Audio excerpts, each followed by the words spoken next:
cœur de l'information.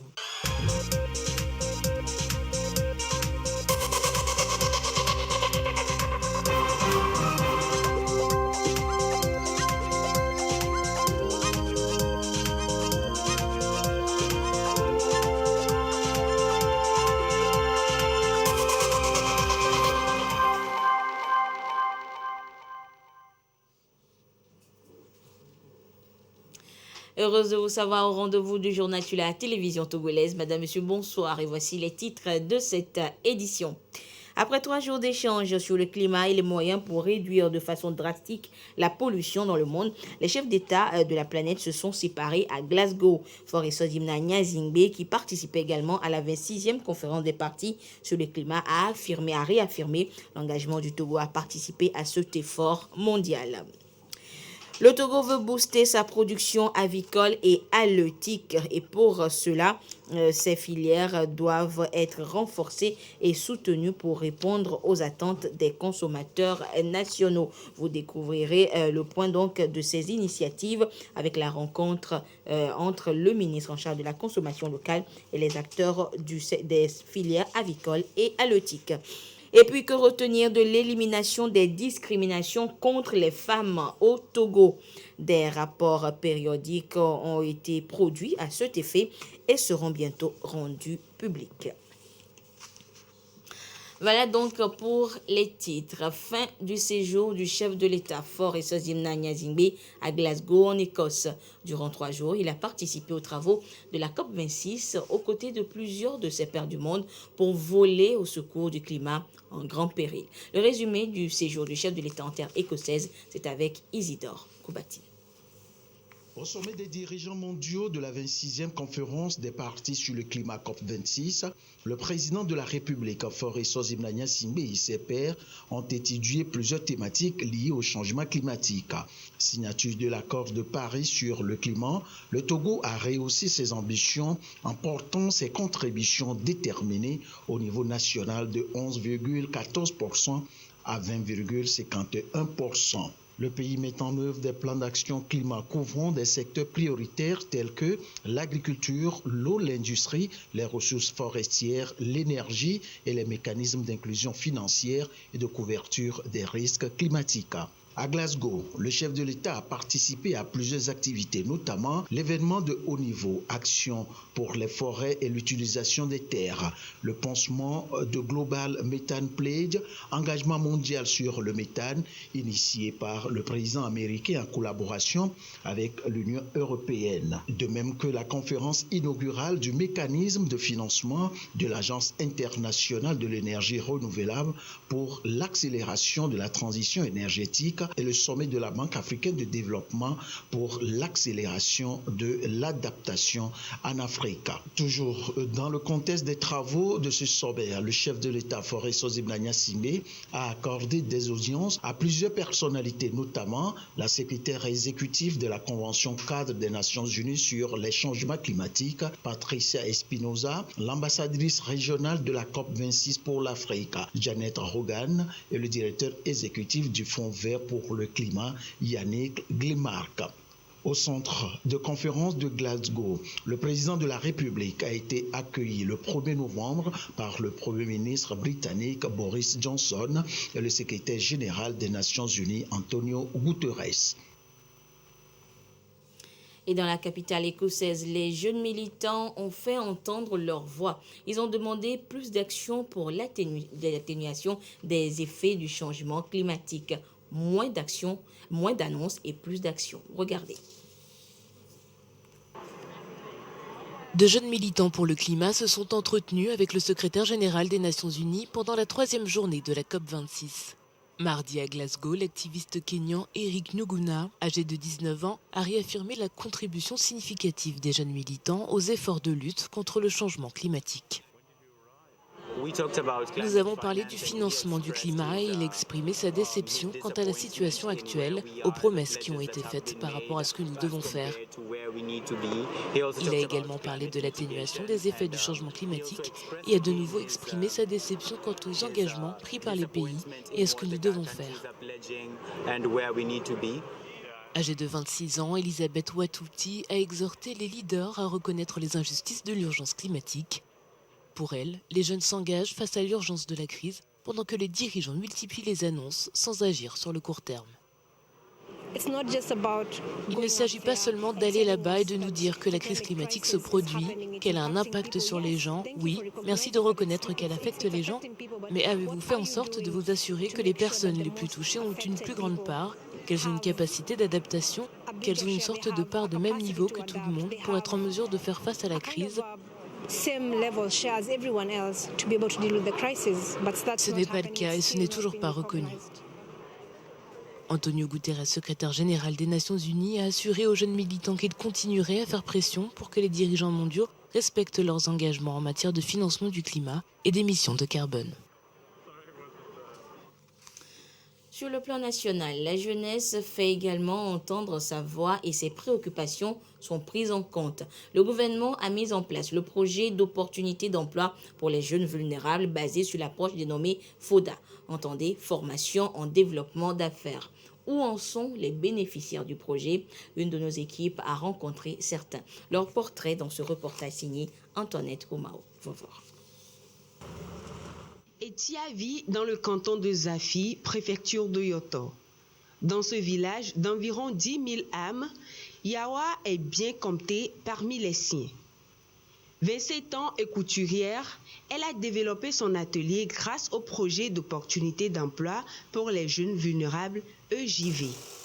Elle a reçu une remise à niveau à partir de l'approche formation en développement d'affaires. Avant, je n'avais pas de local pour mon activité. Je travaillais à la maison. Avec le projet EJV, j'ai ouvert un atelier et je suis également dans la mercerie. Dieu merci, ça marche bien et je remercie Anadeb. Ametweni Hou, de son côté, est coiffeuse à Ave-Gludigan dans le Vaud.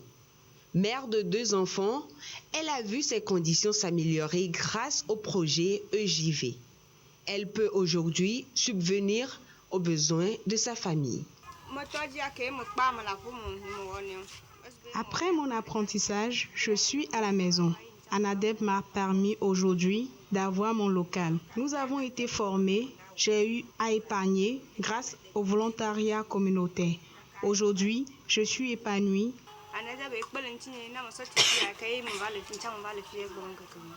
Ne laissez personne de côté, c'est l'engagement du gouvernement.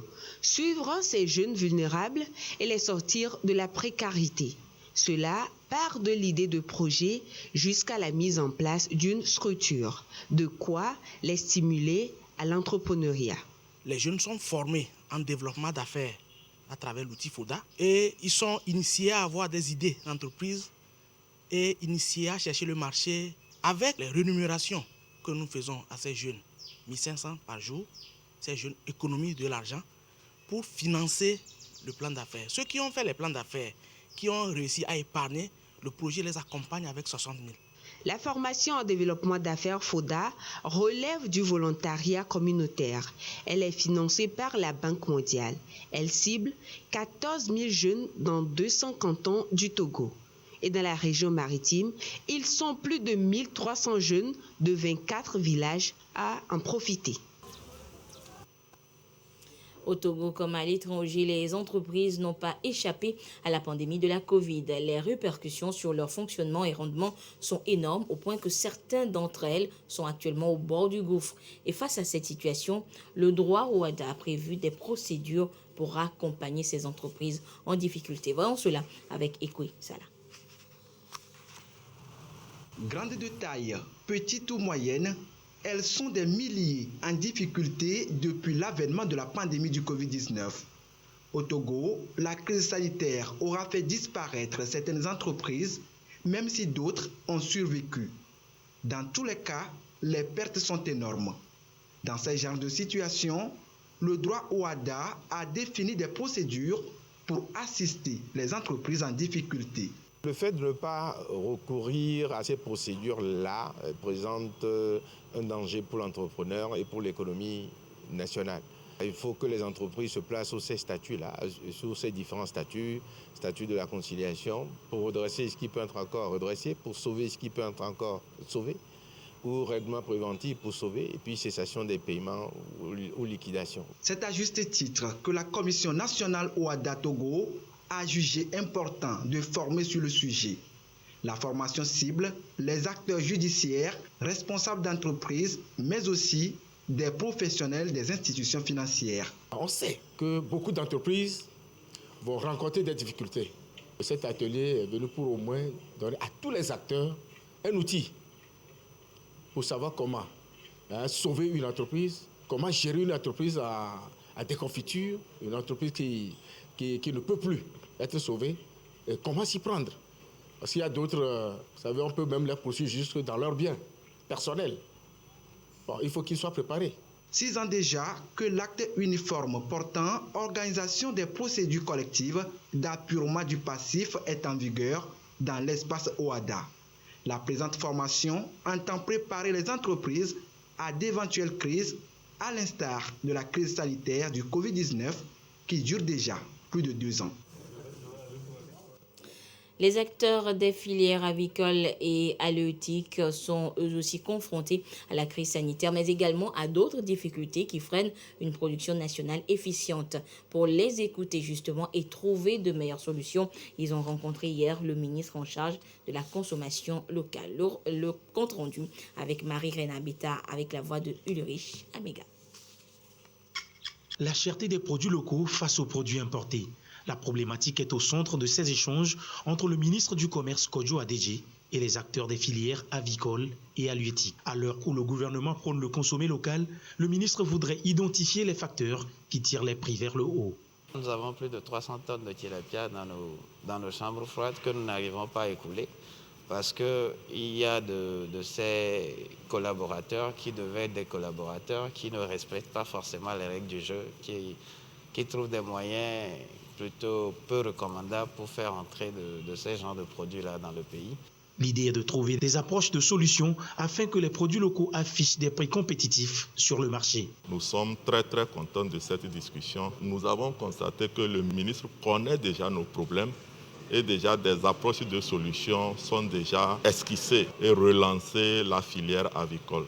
Des prix adaptés à la bourse des citoyens, c'est aussi la volonté des acteurs avicoles et halieutiques. Ils apprécient la démarche du ministre et espèrent que des mesures vont être prises pour leur alléger les coûts de production. Nous avons nos jeunes, nos femmes qui sont sur ces domaines-là et qui font un travail remarquable. Nous savons qu'il y a beaucoup qui sont dans l'agriculture pour savoir créer des emplois autour de soi. Lorsqu'on parle de la promotion de la consommation locale, il faut se pencher sur tous les maillons de la chaîne. Quand on produit, il faut être sûr qu'on pourra écouler ce qu'on produit. Et il faudrait également rassurer ces consommateurs-là sur un certain nombre de thématiques, notamment la qualité. Il faut que nous puissions maîtriser les coûts de production. Cette rencontre, selon le ministre du Commerce, doit baliser la voie à une concertation entre ces acteurs afin de permettre au gouvernement de mieux répondre par des mesures appropriées à la problématique des produits locaux sur le marché.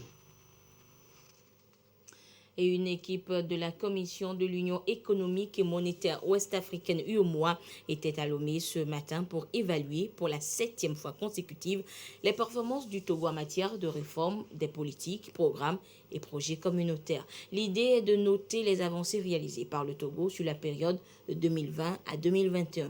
Et les experts auront également à examiner, en plus des tests réglementaires, 10 programmes et projets communautaires. Voyons cela avec Carmen Madji à Capo.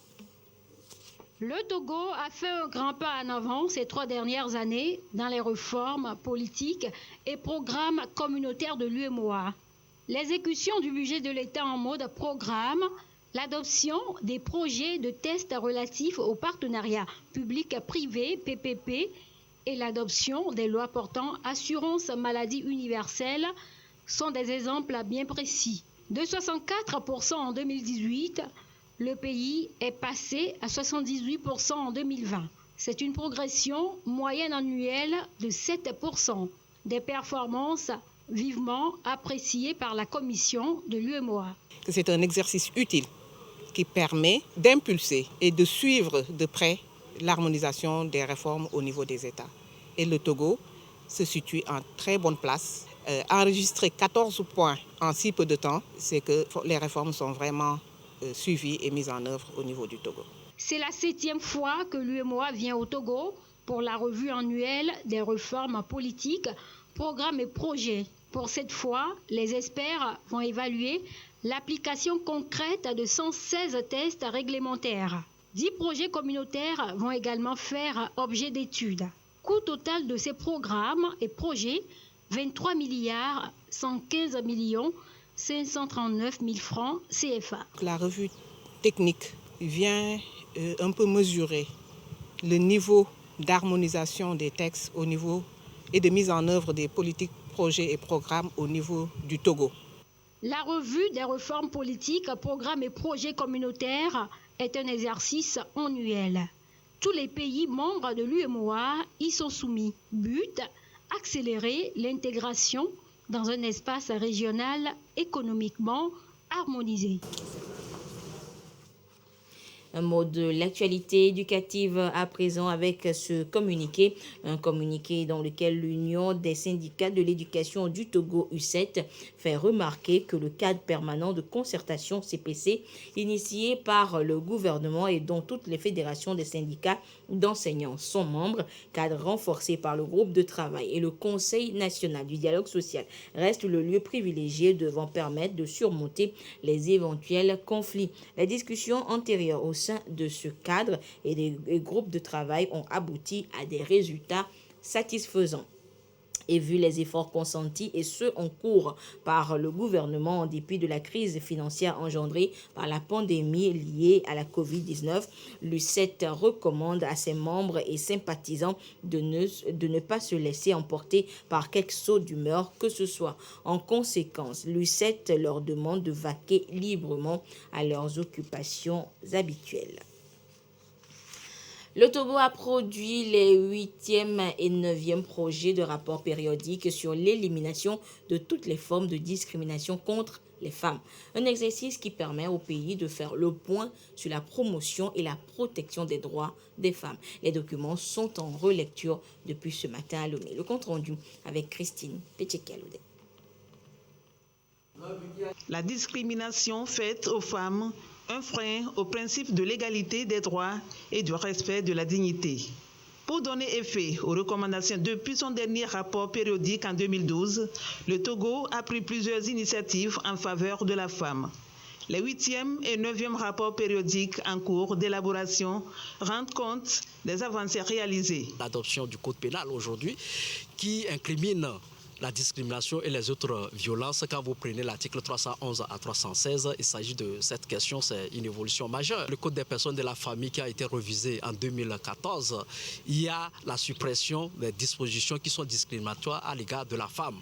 Il y en a ainsi aussi du Code foncier et domanial aujourd'hui, et avec l'accès des femmes à la terre, l'héritage pour des femmes, il y a beaucoup de progrès. Autre défi relevé, la participation des femmes aux postes de décision. L'éducation de la jeune fille, l'autonomisation économique de la femme, la santé maternelle et néonatale également renforcée. Des efforts restent à faire et le Togo s'est inscrit dans la logique de la valorisation continue du potentiel des femmes. Le cadre de référence aujourd'hui pour les actions, c'est la politique nationale d'équité et de genre qui est en train d'être mise en œuvre. Au niveau des marchés aujourd'hui, il y a un quota de 25% des marchés sont attribués aujourd'hui. La réduction même du cautionnement pour les femmes au niveau des élections.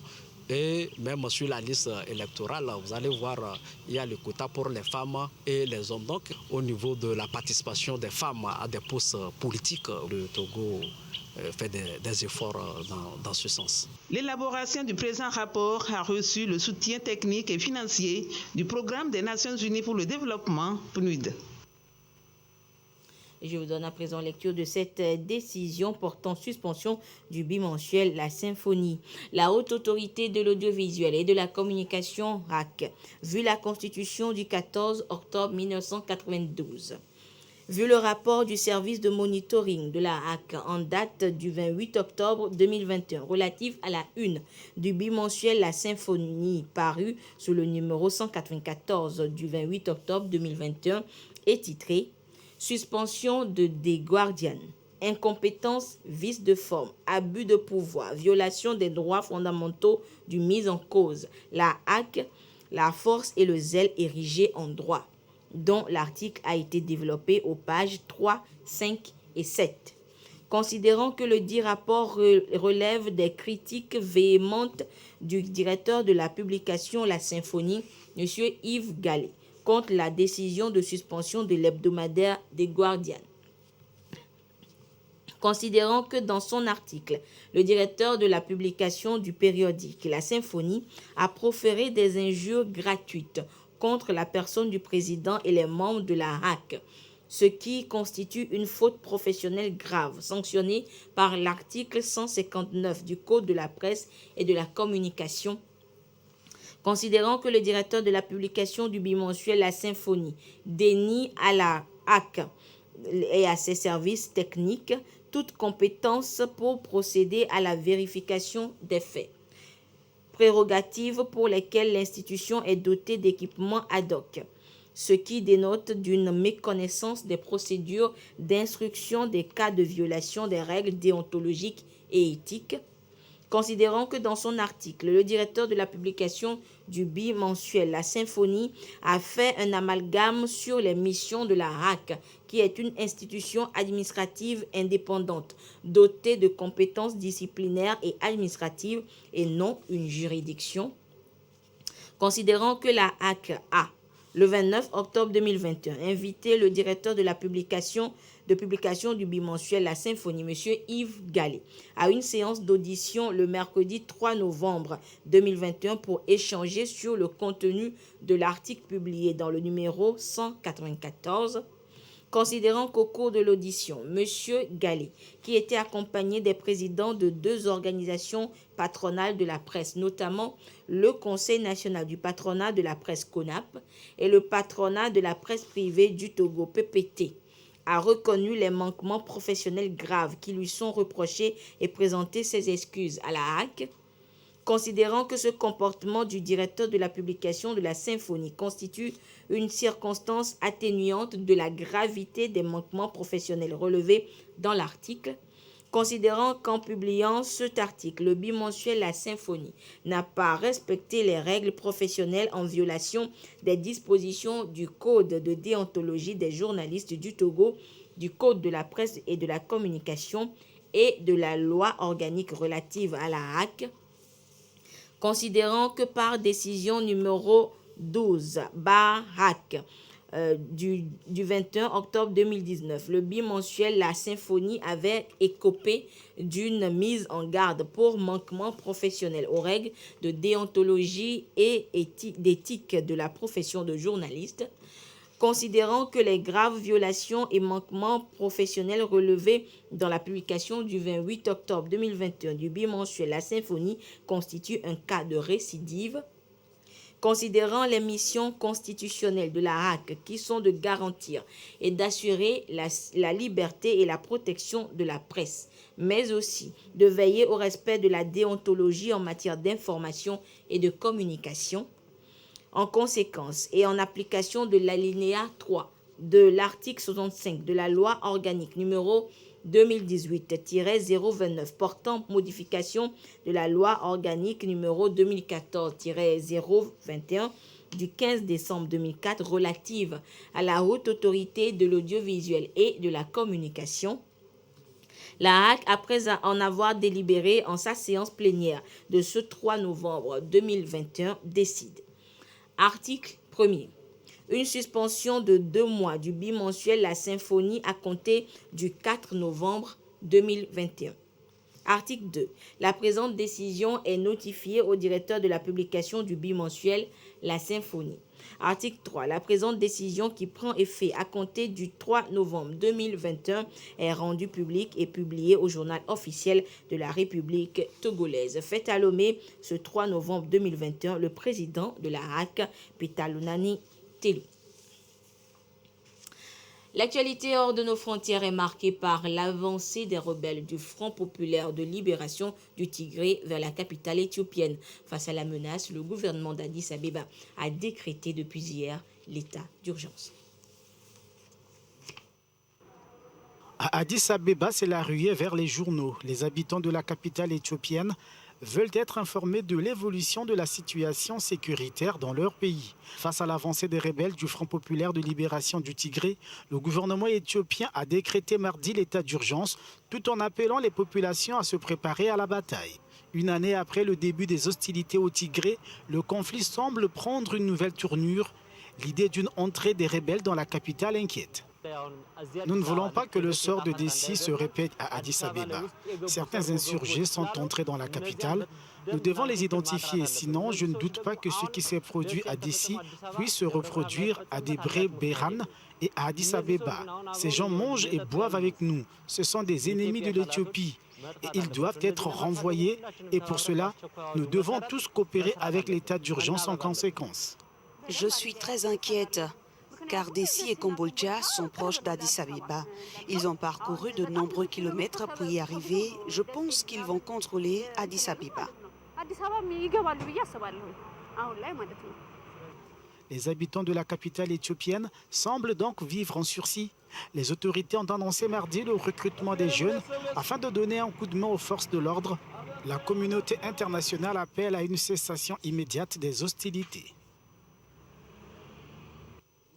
Et la situation préoccupe également les États-Unis qui enverront demain jeudi un émissaire en Éthiopie pour appeler à une solution pacifique. Les États-Unis qui menacent même de suspendre l'Éthiopie de la loi sur le développement et les opportunités africaines AGOA si la crise persiste. Une suspension qui concerne également le Mali et la Guinée pour non-respect de l'état de droit. Sanctions prévues pour janvier 2021.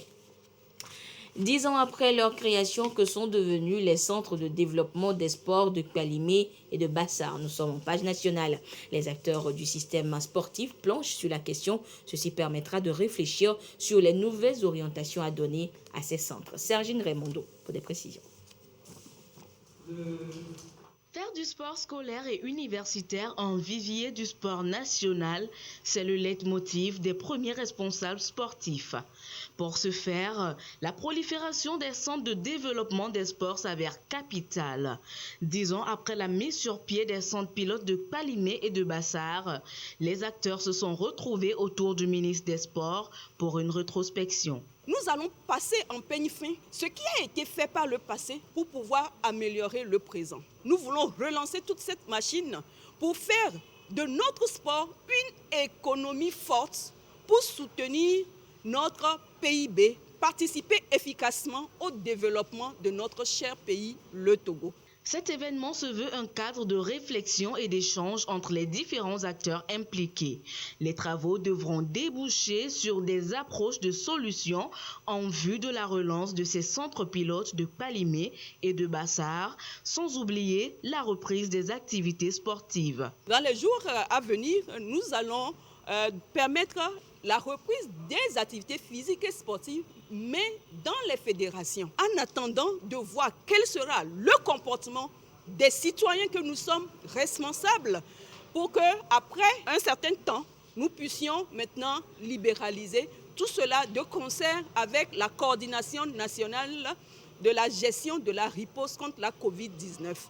Durant les travaux, Dr Lydie Bessikama n'a pas manqué de rendre un vibrant hommage à Togbi Akusa Kamelio, David Kosivi Renrat et Raphaël Kodjovi Agopome, des personnalités qui ont œuvré pour l'émergence du sport au Togo. Et la ministre en charge du sport a évoqué justement la pandémie de la Covid. Je vous donne à présent donc la situation de la pandémie au nouveau coronavirus. À ce jour du mercredi 3 novembre 2021, le nombre de cas confirmés s'élève à 26 096. 10 nouveaux cas enregistrés depuis hier. Le nombre de personnes guéries est de 25 675. 43 nouveaux guéris depuis hier. Le nombre de cas actifs s'élève à 178 et le nombre de décès est passé à 243. Un nouveau décès a malheureusement été enregistré depuis hier chez une personne non vaccinée et porteuse de comorbidité. Et c'est un communiqué signé par le ministre de la Santé, de l'Hygiène publique et de l'Accès universel aux soins, professeur Moustapha Mijiawa. Et c'est sur la situation de la pandémie au nouveau coronavirus au Togo que se referme cette édition. Merci de votre fidélité à la télévision togolaise. Excellente suite de nos programmes. Au revoir.